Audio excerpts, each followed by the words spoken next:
Thank you, Madam Speaker. I will now begin my budget speech. I do want to let the House know that in keeping with the long-standing tradition, I am wearing a new pair of shoes, a Canadian-made Ola Berthe boot, which is very similar to a very popular Australian boot. So I'm keeping that tradition. Madam Speaker, in a world where trade rules can change overnight, supply chains can break, and global politics can shift without warning, defending Nova Scotia means making our province resilient at home and abroad. Defending Nova Scotia today isn't just about borders or institutions. It's about economic resilience, whether our province can absorb shocks, adapt quickly, and protect what matters most to its people when conditions change beyond our control. Over the last several years, Nova Scotians have seen how quickly global events can reach into daily life.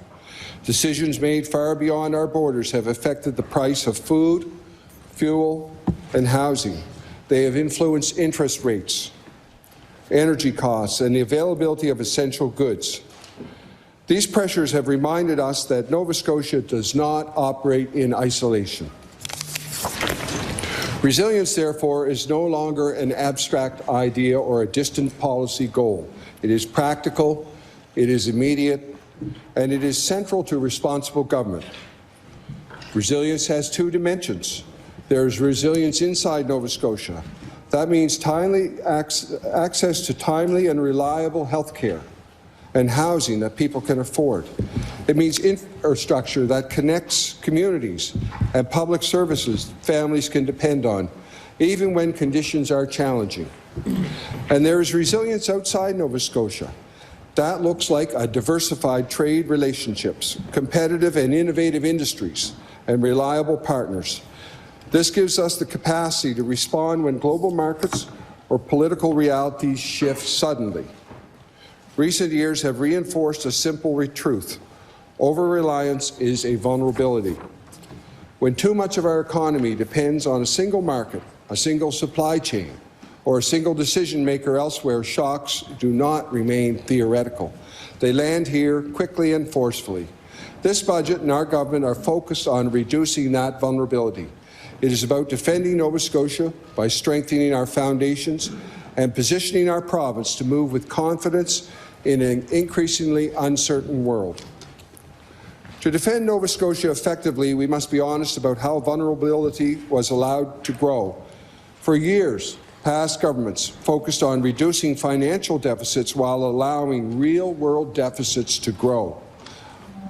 Fiscal balance sheets improved, but Nova Scotia's real-life experiences told a different story. Healthcare wait lists grew longer. Housing supply failed to keep pace with population growth. Infrastructure aged without adequate investment. Affordability pressures mounted for families, seniors, and young people, and were often left unaddressed. These were not sudden failures. They were the result of delayed decisions, deferred maintenance, and a reluctance to confront structural problems directly. Those choices did not always appear immediately on balance sheets, but they showed up clearly in emergency rooms, rental markets, classrooms, and household budgets across the province. At the same time, Nova Scotia was increasingly exposed to external risk. Canada's economy is relying on a narrow set of trading partners, particularly the United States. That creates risk for the whole country, including Nova Scotia. In stable times, that was manageable. In today's world, marked by trade disputes, protectionism, supply chain disruptions, and political volatility, it has become a clear and present risk. Acknowledging this is not ideological, it is risk management. Past governments blocked responsible resource development and failed to fully leverage Nova Scotia's natural advantages. By doing so, they weakened both the province's revenue base and its economy and energy independence, reducing our ability to respond when global conditions shifted. This government has made a deliberate and strategic choice to focus on its ability to deliver for Nova Scotians. We understand that resilience does not come from writing larger checks alone. It comes from building systems that work better move faster, and deliver results more consistently for Nova Scotians. We invested heavily to address years of underinvestment, but we also changed how government delivers services and supports growth. In healthcare, we expanded training and recruitment, reduced barriers to credential recognition, and shortened pathways for doctors, nurses, and other health professionals to practice in Nova Scotia. We invested in team-based care, modernized facilities, ensured that more Nova Scotians could access care closer to home, because care delayed is care denied. And a resilient healthcare system is a foundational pillar of a resilient province. Nova Scotia has had a net gain of 570 new physicians since 2021. Our surgical waitlist is at a record low since 2015, and we are now a top-performing province for hip and knee joint replacements, cataract surgeries, and hip fractures. Our primary healthcare network is far stronger today than it was when we came to office. There are now more pathways to care, like urgent treatment centres, pharmacy clinics, virtual care NS, and mobile primary care clinics. 124 health homes offer team-based care across the province. We created an additional 80,000 primary care appointments every month, and we've seen a nearly 60% drop in the number of people on the Need a Family Practice Registry in the last year.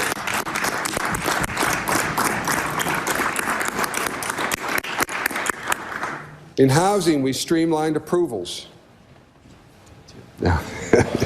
reduced duplication across departments and orders of government, and removed unnecessary regulatory delays that slowed construction and drove up costs. As a result, housing starts are up significantly across the province. Completions are rising, and the vacancy rate has more than doubled. This was a record year for preserving and building affordable housing. In this year alone, we enabled 1,032 affordable units. In the past 4 years, over 3,000 affordable housing units have been preserved or created.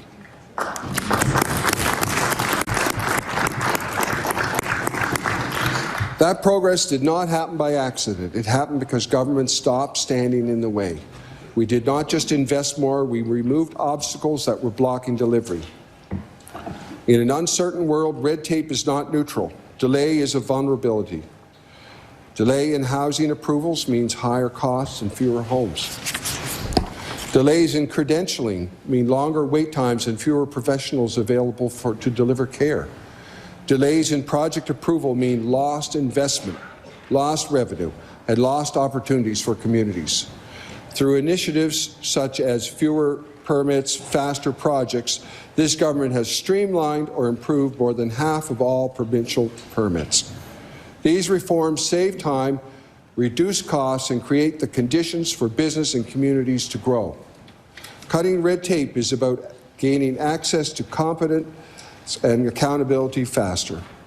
When systems move faster, Nova Scotia becomes more resilient. When decisions are clear and timelines are predictable, investment follows. Speed is a form of defense in a rapidly changing world.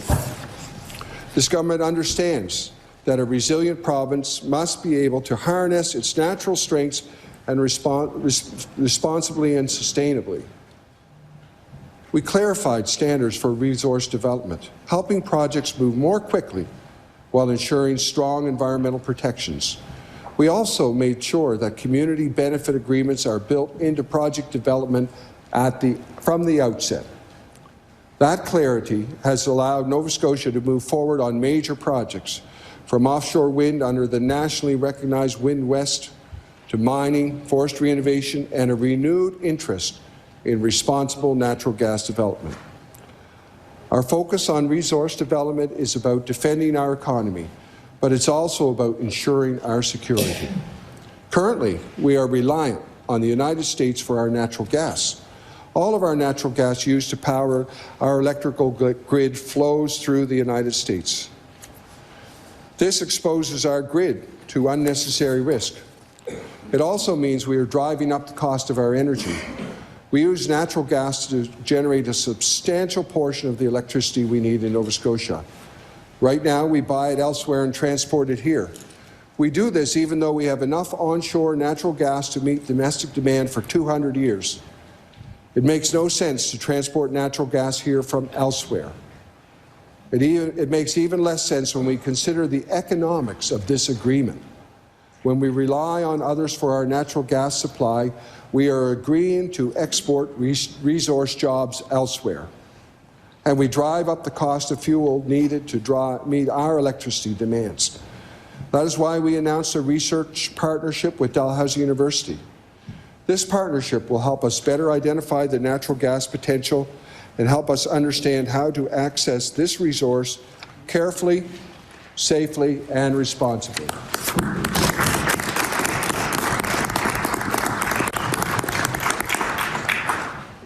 Saying yes to responsible development is not lowering environmental standards. It's enforcing them clearly and consistently. In a world seeking energy, critical minerals, sustainable food, and secure supply chains, Nova Scotia has what global markets need.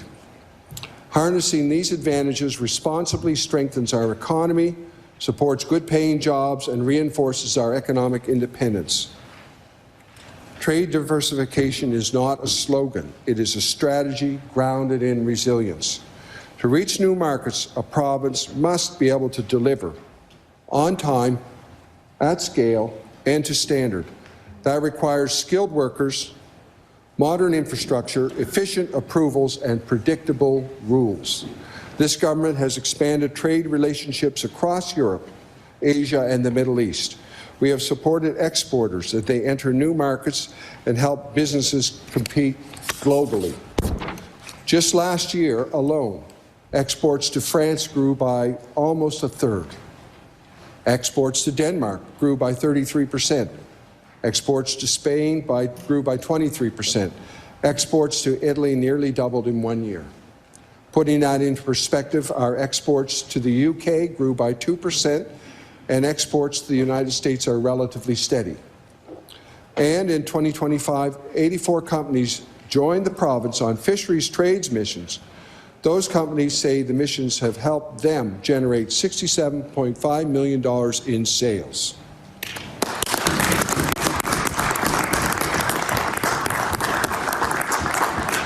By diversifying where we sell our goods and services, we reduce our exposure to any single market and strengthen our ability to withstand global shocks. Resilience is not just about what we build, it is about whether we can sustain it. A province that cannot manage its finances cannot defend what matters most. High deficits limit flexibility. Rising debt crowds out future choices. Interest costs divert resources away from health care, housing, education, and infrastructure. Every dollar spent servicing debt is a dollar we cannot spend responding to new challenges or protecting essential services. In a world of volatile trade relationships, shifting interest rates, and unpredictable global politics, financial stability is not optional. It is protective. A resilient province needs the fiscal capacity to act when others are forced to react. This government approaches fiscal discipline not as retrenchment, but as protection. Discipline is about guardrails. It is about insurance. It gives us the ability to absorb future shocks. Financial discipline protects the services Nova Scotians rely on by ensuring government can respond to future uncertainty without sacrificing core priorities. Stable finances create predictable government. Predictable government builds confidence.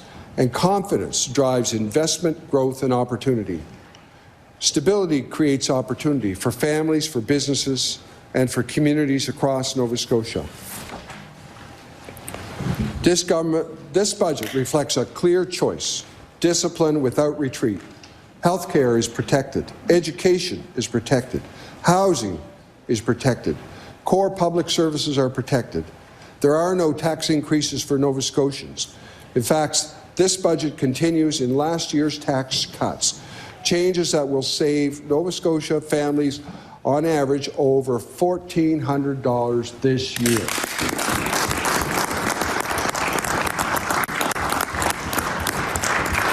Additionally, Nova Scotians are seeing lower child care costs, tolls removed, and targeted affordability supports for seniors, students, and low-income households.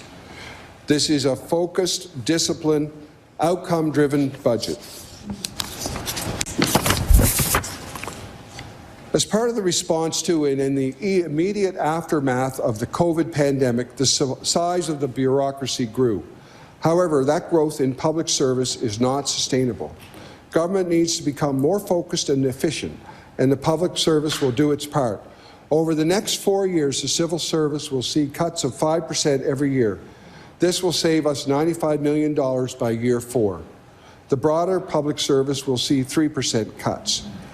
We will work to protect core frontline services and care that Nova Scotians rely on, while reducing the number of people who work inside government. To assist this, we will make investments in technology, work more efficiently, focus the efforts of government on strategic priorities that will drive our province forward.